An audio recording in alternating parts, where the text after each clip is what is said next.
Hello, lovely people. We are going to continue on with the podcast, the Occult Saga podcast, where I talk about paranormal and supernatural stuff.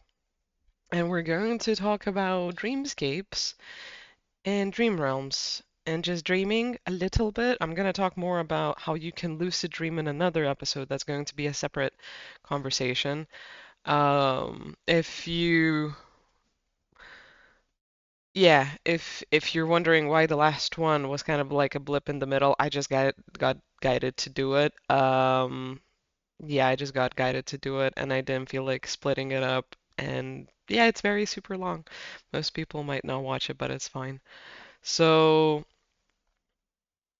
yeah, I'm just following the vibe, and we have Dreamscapes now because I mean, besides being mentioned, I got a little bit of an inspiration with the reading I've done and the Sandman TV show on Netflix, which is super good. You should check it out if you are looking for something good and fantastical and a little bit on the darker side. It doesn't have too much spiritual information, as I've said, but it has a really good vibe in terms of fantasy and just, that type of stuff. And season two is coming out in July, so that's gonna be cool. Last season too. So, yeah, so dreamscapes are kind of a little bit more open and vast and expansive besides not having as much of a strict thing happening with them, although they are still concise in the point that everyone has their own dream realm. And dreamscapes and dream realms, you have your own dreamscape within the entire dream realm. A dream realm is just, I guess, the realm of dreams, of creation, imagination, and possibilities. They also kind of connect and correlate into other dimensions, not as vast or as much, I guess, as like Shadow Realms to an extent. Yeah, to an extent, not so much. There's actually more dead ends in a dream realm, weirdly enough. That being said, you can still find and see anything in the dream realm, and if you're astral projecting, you will always have to go through the dream realm first, somehow, some way. That's kind of like the barrier between hitting other dimensions within human consciousness and psyche. That's just the way it's built for many reasons, precautions, as well as keeping people safe and sane and, having everything kind of flow the way it has to. Dream realms, although they sound magnificent and fantastic and dreamlike and da da da, they are also not without their own dangers, not without their own beings. There's dream gods and goddesses and deities. There's dream monsters, um, dream demons. There's dream angels. I guess angels that just like working with dreams. But primarily, dreaming is such an important part about all of our lives because you don't get, like scientifically, biologically, you don't get the chemicals you do during dream time in any other sense or in any other time or day of the day or way. Like there's no way to recalibrate the brain as you do when you go into sleeping. Primarily, sleeping is the most important thing, honestly, but dreaming itself provides a necessary reconfiguration to one's sanity. It doesn't matter if you remember your dreams or not. You can be a person that never ever dreams throughout your entire life. You don't remember it, you don't feel it, you don't sense it. It still probably happens on some level. You're just not conscious of it for whatever reason. You don't need to be. But your brain hits those stages anyway and has its own experience. You just don't have consciousness over it. Doesn't matter if you do dream or you don't dream. And I guess you could argue this point overall all around, but to my understanding, it's a biological fact of a need. It happens either way because even if you don't remember it, your mind, your body, your emotions, your everything recalibrates itself. It reassesses the information that has been taken from waking life, that has been taken from internal input and, processes of that sort into compounding it into something more feasible. And you do that not just while you sleep as a mechanical thing, within the body or the mind and the psyche, but the psyche has to go through dreaming to actually reintegrate certain parts of information, let go of certain stresses or other information that's irrelevant, and find like problem solving experiences or visualizations or whatever it is to move forward with waking life in a, I don't know, solvable way. Besides that, on a energetic, spiritual consciousness type of level, usually you're putting together new timelines. You're putting together new experiences. Even if you live the same freaking like experience for years or days or whatever or months, right? You are still traversing different timelines within that experience that you say is the same or boring or repetitive.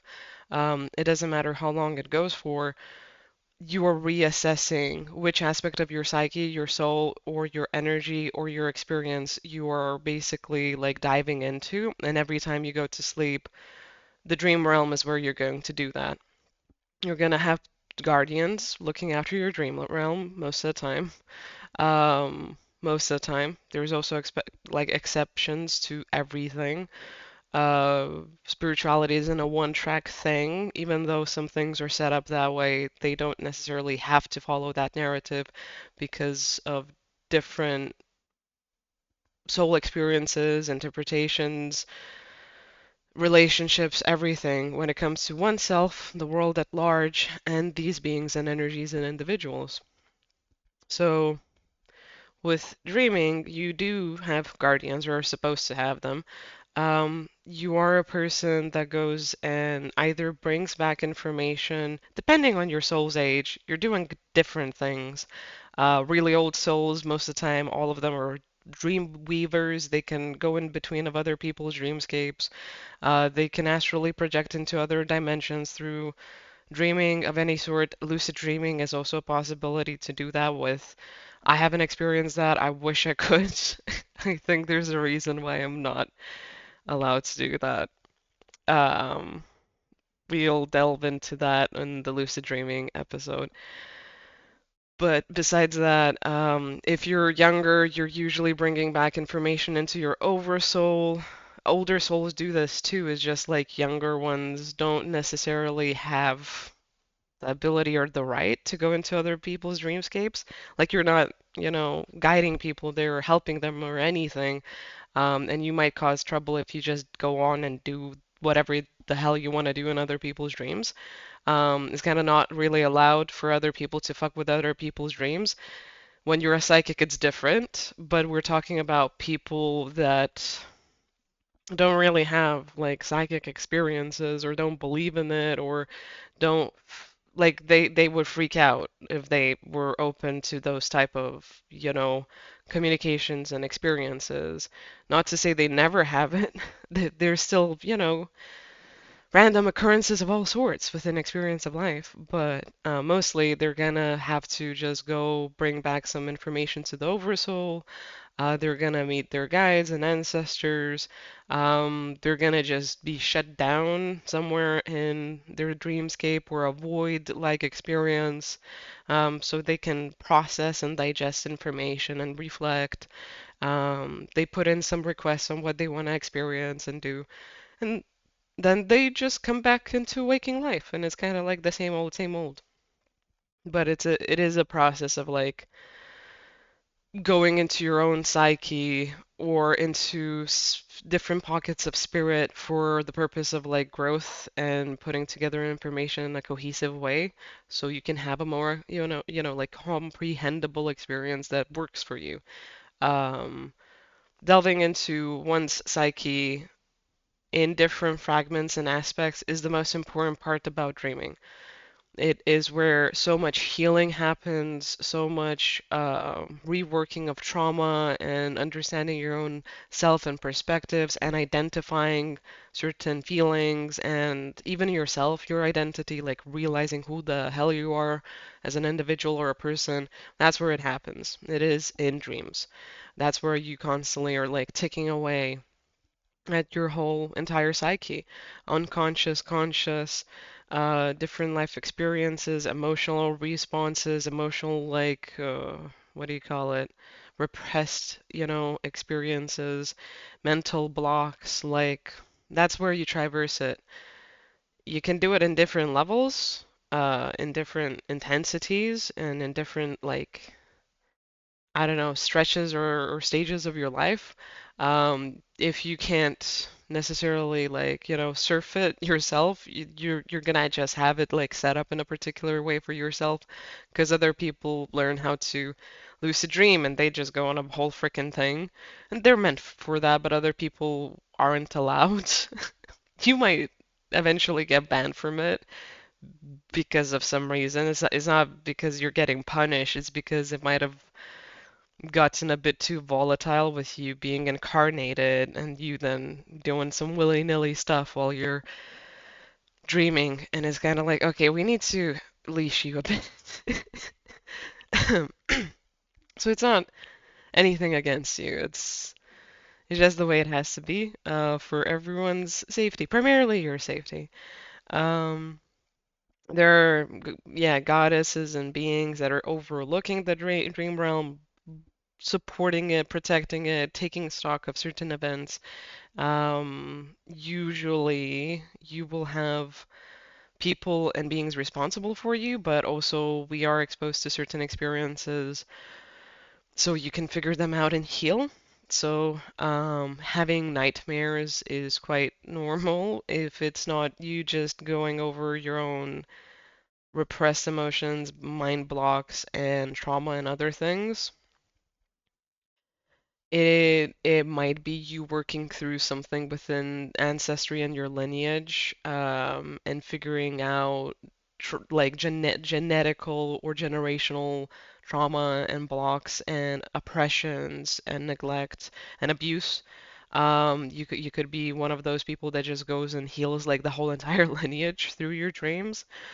Um, and you might be having nightmares because of that. You could have had someone sign a contract with a being, and that being is literally attached to all of your like dreams. I've seen people talk about literally reoccurring dreams within family lineages and generations, and they're not woo-woo. Like they do not believe in crazy shit, but they have this thing where there's a reoccurring dream. There's different ways of how it's set up or occurs. It could be just like the children have it, and everyone that goes through the certain age gap like has it, then they start forgetting it, or it's like only men or women or whatever it is. It starts at a certain age and then you can't escape it. It just happens like regularly every year, or every other year or something, every few months, every few weeks. Um, I don't know, I feel like someone's having like the idea or thought of like shadow people because I keep hearing it, but it's not like something I quite yet want to talk about. Shadow people are dark, dense beings of multiple different dimensions. They do like appearing in dreams or going through the fourth dimension around you and within you, and then they can stick into or around you through your dreams. The purpose of it is mostly just to freak you out and make you feel disempowered, and then for them to attach to that, to attach to you through that. They don't really have power over you. They're best left alone. Don't pay them mind or attention. Don't do shit with them. But if they exist in your life, they are using a feeling of you being disempowered or you feeling neglected, whereas your weakness about your character and not feeling like protected, divine love, deserving, healthy, happy, like having a full life, being a sovereign soul or being, like you need to look into that to figure out where they're attached to. Same goes for um, sleep monsters and sleep demons, and they're different. They actually even dream different. They have like a different vibe to them and how they. I don't know how to explain this because I haven't had it for a while and think, fuck, I get pissed off in my dreams every time. I'm like, oh, this is one of you bitches. Um, I don't know how to explain it. I'll come back to that one. Because it's just different. I can't explain how it's different because both of them go after your fears and try to attach to you through anxiety or fear. Mostly anxiety, fear, I guess. If you have like big issues with anger, they would go for that as well, depending on the being. Um, I mean, you dream of them separately in general, like what you categorize as a monster or a demon, like that's the thing that's going to come through in your dream as or in your psyche. What is one more of the other? Like, what's the difference between them for you? That's how they're going to come across, but also in terms of feeling, it's just very different and I can't necessarily explain. So, yeah, if you know, you know. I don't know if you've ever noticed a difference you can explain. Put it down in the comments. I will highly appreciate that. Um, yeah, because I'm thinking about my experiences and it's just hard to explain. So, moving on. But yeah, you might have had something like attached to you and then it gets like give like I don't know, given down in the generation. You might actually have had someone write up a contract with you, which sadly some of our ancestors were kind of fucked up as individuals and people, and they signed some wackadoo contracts that affect their children and grandchildren and lineages going forward. And some people experience regular nightmares because of it, and regular shadow people experiences because you actually have that being kind of using you like a battery in a way, like it's siphoning your light, your energy, your consciousness. It's taking up like room and stock and space within your energy so it can keep living on, so it can, like a parasite basically. They don't really have much of another purpose because if they did, they wouldn't really need to do it most of the time. But this is like a way they live, their livelihood, and you can remove that access. You can remove that access and get whatever restrictions you need in place, but you need to actually heal yourself. If it's a lineage thing, then yeah, it's kind of crappy because you're like literally healing not just yourself, but you're healing the family line, right? You're healing that branch possibly. You're making a stop so that doesn't fester beyond. Usually, if it's passed down to you, you can't just be the one person that says, "This is my boundary, fuck off." Like it is going to be a bit more intense and longer and take some time because you need to you need to do like a proper uprooting experience that isn't just tied to you. It's tied to the whole entire family tree, or it connects to more individuals than just you energetically. Like it expands over a bigger, I don't know, space of volume, you could say.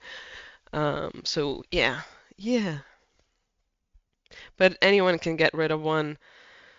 It just takes some time. I would also recommend calling on ancestors help from the benevolent side, not from the fucked up side, because there's both. Calling on beings that you feel are gonna be helpful to you. Working on removing those contracts, whatever has been signed up. Finding and seeking healing and self-love and understanding, and using like spiritual tools will always help. If you can reach a proper spiritual practitioner that doesn't use you, that is actually a healer that provides for you um, a proper service and you can afford them, or maybe they would even consider doing it like, I don't know, as a loan or for free or whatever, right? Without actually being malevolent or ill-intended. I would say you can get into it yourself, but if you need to seek out help and education, and if anything, go ahead and, use crystals, use sage, get some trinkets, get some dream catchers, get some stuff like that. Uh, praying would also very much help in general.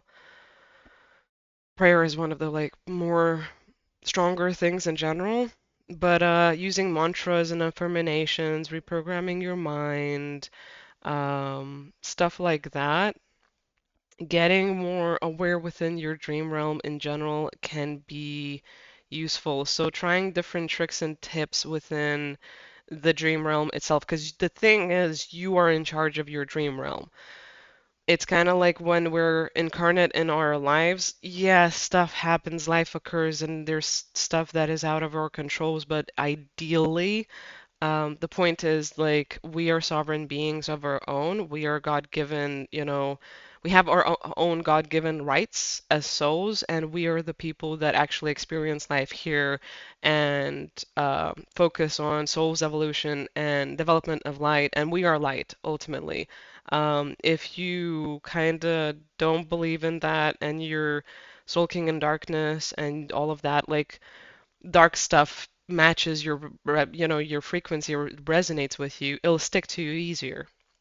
But if you are elevated enough in understanding that you're divine and you have rights, basically, and you're the one that calls the shots, because that's just how this realm works here, you can set boundaries. You can learn how to acquire that power, how to deepen that. At first, you will have a lot of support and help just because it's going to be like proven to you that, yeah, this is the right thing. You can do this. You have, God-given rights. But then after that, it is going to be a healing process where it shows you, like, this is an opening, this is a weakness, this is where you still, put yourself down, this is where you're fear-based. So when it comes to dreamscapes, it's the same thing. You can actually protect yourself however you see fit. You can make up the rules as you go. You make the rules, period, because it's your dreamscape. Most of the time, it's in your land of dreams or it's in your psyche. It's literally inside of your body. If you're not one of those that, travels to other dimensions and other places where those are the rules, them are the rules you have to follow, right? Then you can actually abide by your own understanding of power and just set up whatever the fuck you want. You gotta be very strong in that because these beings that are darker within the dream realm are gonna pull at your fear. They're gonna try and make you freak out. They're gonna try and make you lose your grip. They're gonna try and make you feel super duper anxious to the point of where you start panicking, and then they can drop in. But if you can hold up courage and faith and belief and love, it's fine. You can get pissed off. You can get pissed off, but the point is you gotta also do the other things. Sometimes it's in a bit of a rush or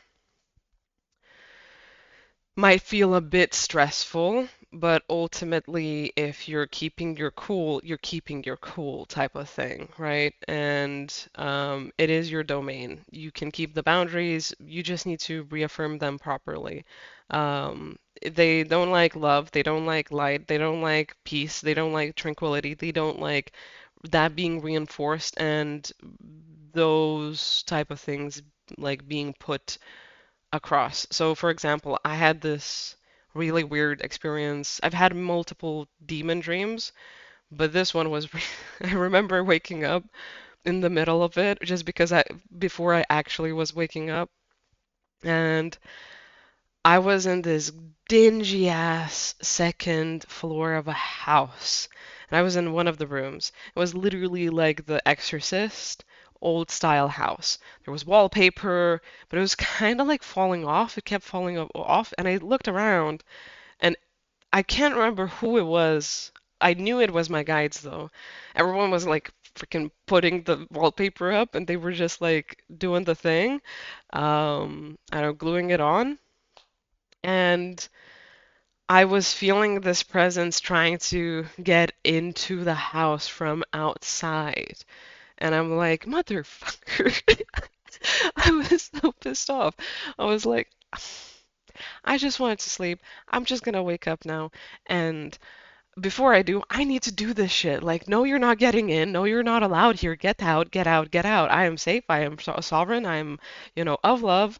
You have no right to be here. Be gone. You have no right to, come into my space. It doesn't matter. It's not words that you really need to speak. It's just like you can just have thought forms or a vibe and an energy or a stance, right? Like, it's just like having your consciousness in a specific form or vibe. But I was like, you're not getting in here, you're not allowed, get away, get away. And I was like, every wallpaper that was like falling like apart or rolling down the from the top to the bottom of the wall, I was just putting it back up with glue, praying over it or something, or like imbuing it with love basically and light, and like making sure the whole house, the second floor, was like that. Like in my mind's eye, I was looking over and being like, is everything like sorted and okay? And everything was, but it was just super annoying.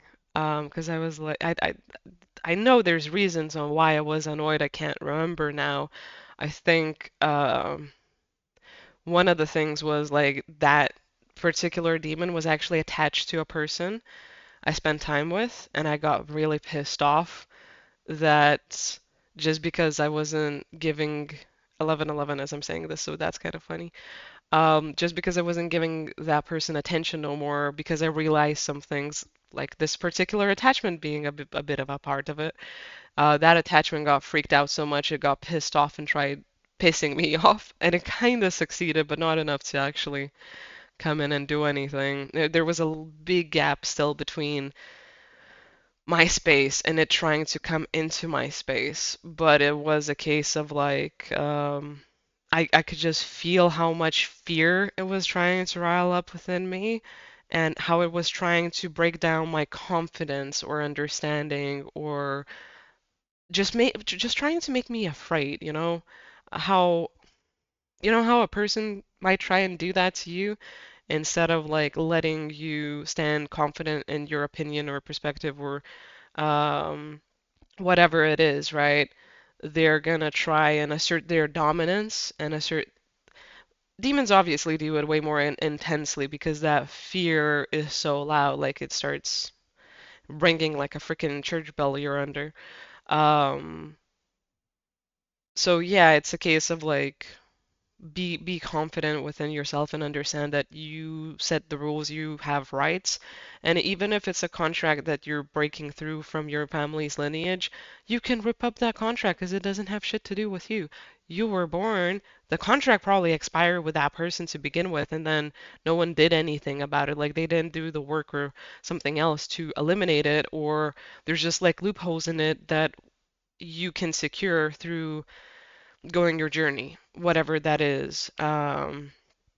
Just because you were born in a family, it doesn't mean you need to carry the cross of that person that lived before you. Um, yeah, it still sucks though. Monster example, uh, Monster Dream example was literally this weird. I swear I've seen it somewhere in like TV shows or whatever. Valheim, the freaking sandbox game, has this swamp monster thing.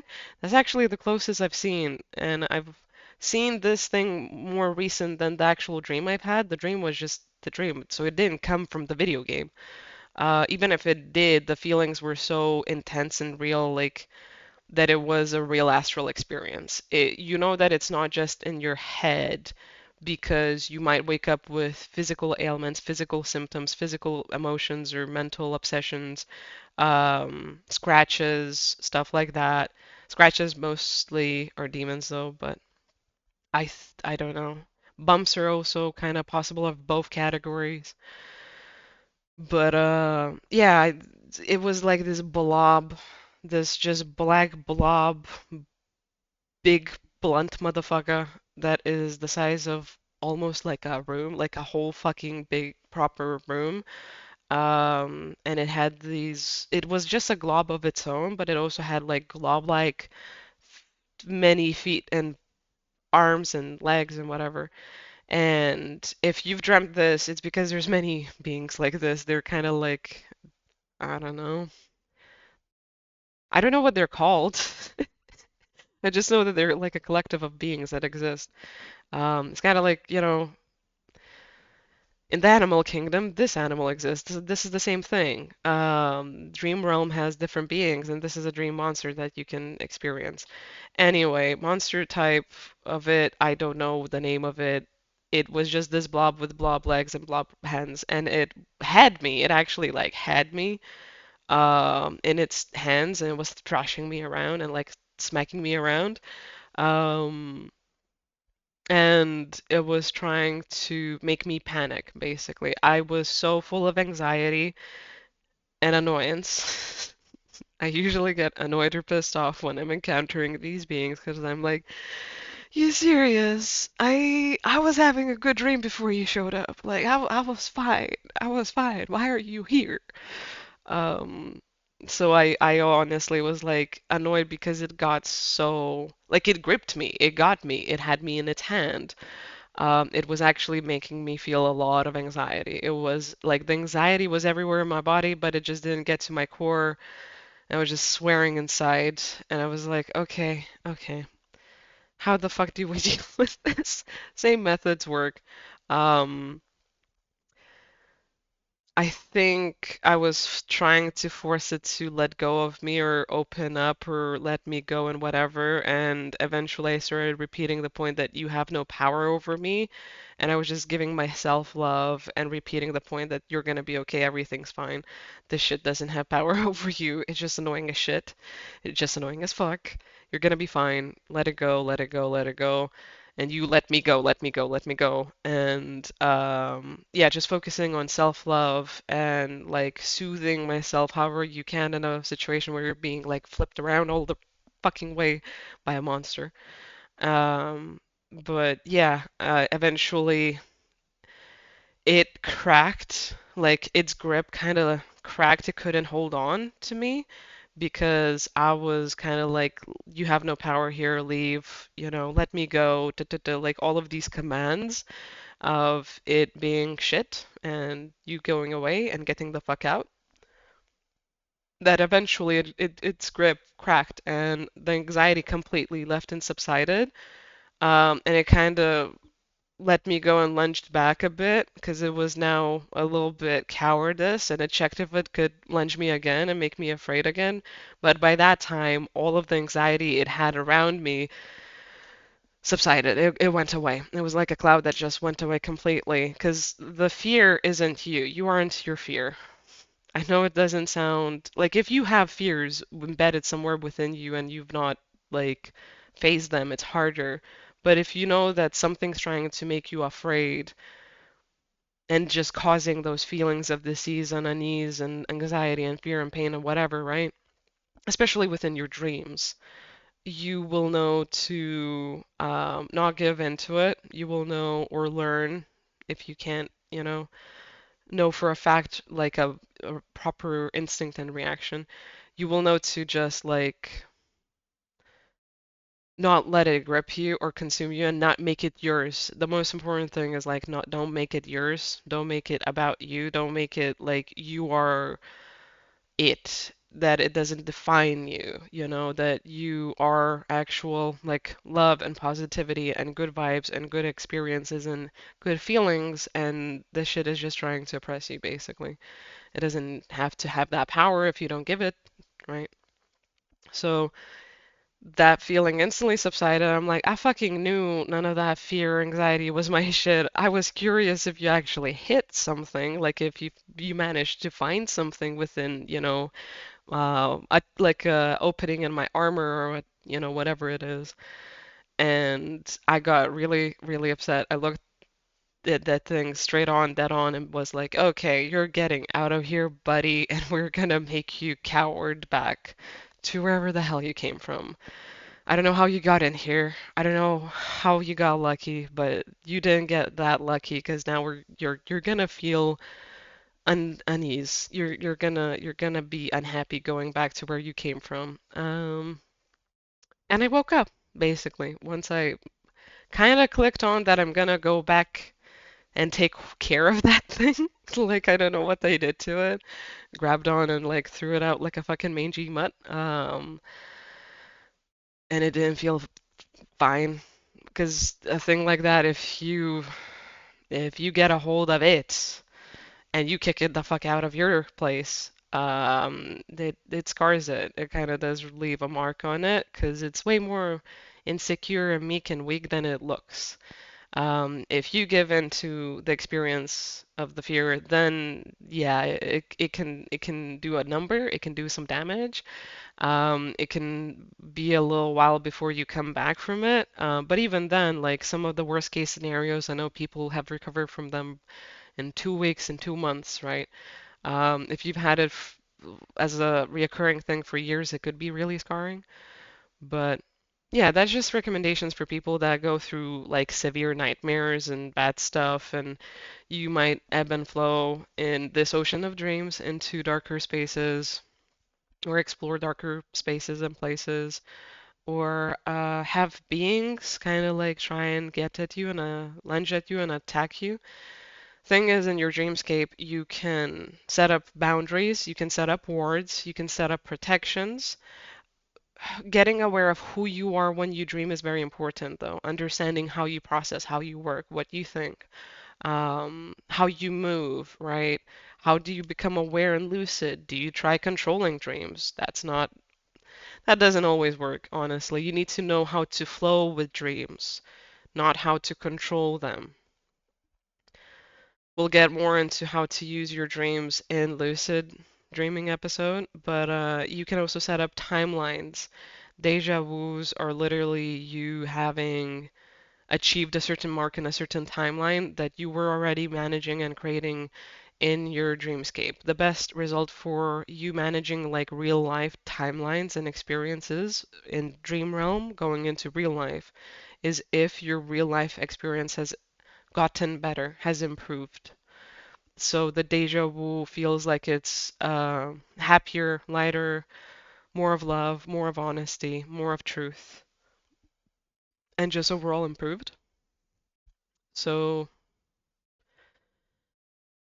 yeah, I'm just looking over some things I could go off on there because like it would all be very much suitable for lucid dreaming the more we delve into it. Because like deja vus you can't control. It's premonitions, right? Basically.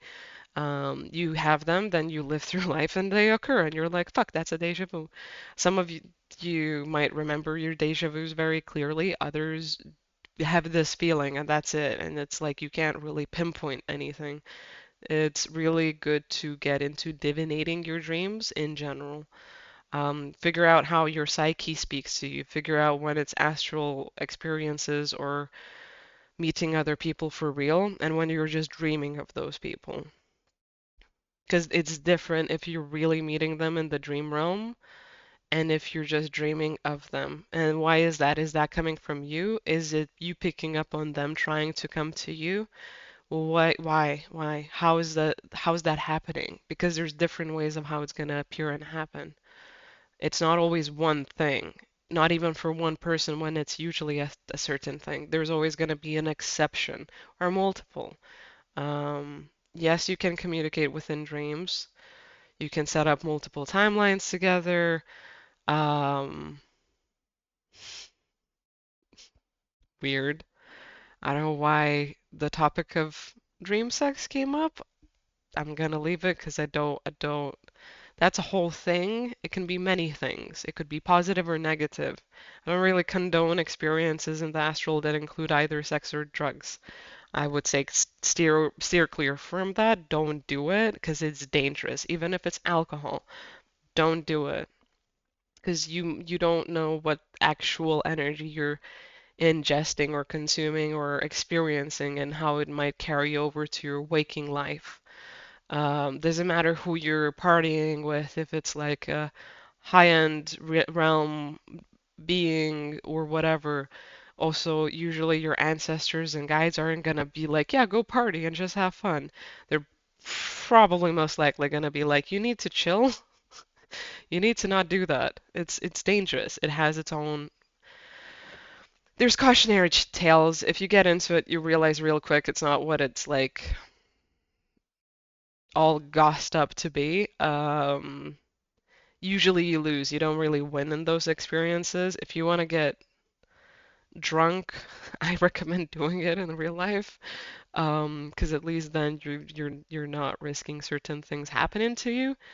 Um, Also pour it yourself. Drink it like having your eyes on your drink as well. Just, safety precaution stuff is a good idea to have. It's not fear mongering, it's just, yeah, being safe.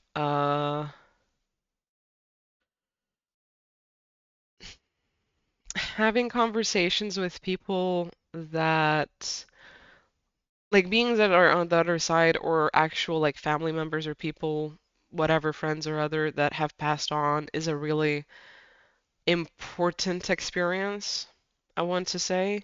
It's more important than deja vus and timeline setting up and a bunch of other things.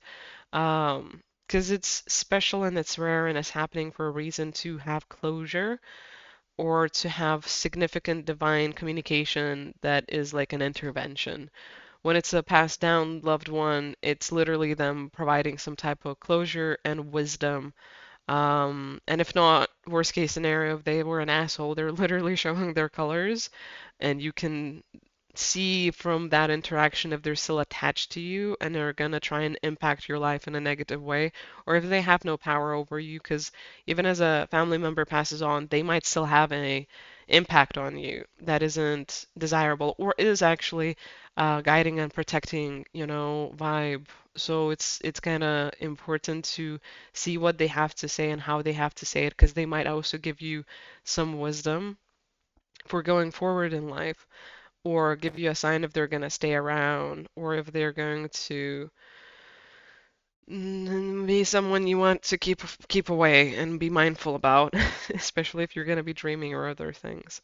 Might just provide some closure, right? If you don't dream about your passed down loved ones, that doesn't mean that they didn't want to, or like they didn't want to visit you. It means that they couldn't. They might have actually tried, or they might have been stopped, or it didn't happen for a specific important reason. Because not everyone is supposed to have those experiences. Some people really freak the fuck out, and they doubt reality of everything after that because they can't process it, they can't digest it, so they just deny the existence of everything.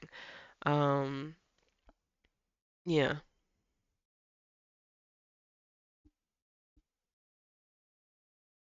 Is that everything? Yeah. Yeah. I think so. I think that's enough for right now today. I think there's going to be more to talk about in the lucid dreaming episode. I think like I didn't cover absolutely everything here, but I covered a lot. Um, I covered a shit ton still. So if you have questions, let me know so I can cover them in maybe a part two or just like the lucid dreaming episode. I will be talking about how to conduct your dreams, what to do with them, how to lucid dream, how to practice, what rules to follow when you're lucid dreaming or when you're dreaming in general, um, what different beings and light workers get up to when they're dreaming. Maybe we'll talk more about the parties, fuck knows. Maybe we'll delve into what beings do for you in dreaming too. Well, we'll just delve into more detail about like that in terms of personal experiences, not just like the setup of dreams and what can occur and how it happens and etc. and what their purpose is, right? We'll also talk on like transitions and what they mean more so within dreaming and just different signs. So maybe, yeah, maybe we'll also talk about like actual dream divination because that's super useful. That is like one of the best things to do for yourself. And everyone can do it, honestly, and it's unique to everyone.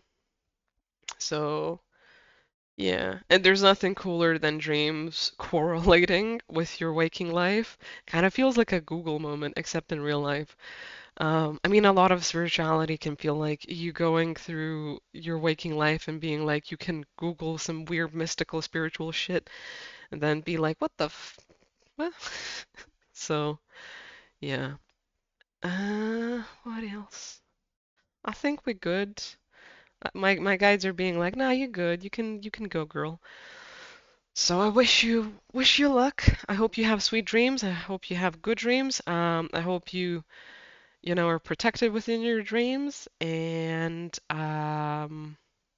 just know if you're experiencing something unwanted within your dreams, it's only because you can handle it and heal from it, and you can find power and sovereignty within it and get yourself back, out of those uncomfortable experiences. You wouldn't be put through or experience anything that you can't really handle, basically, or most likely, mostly.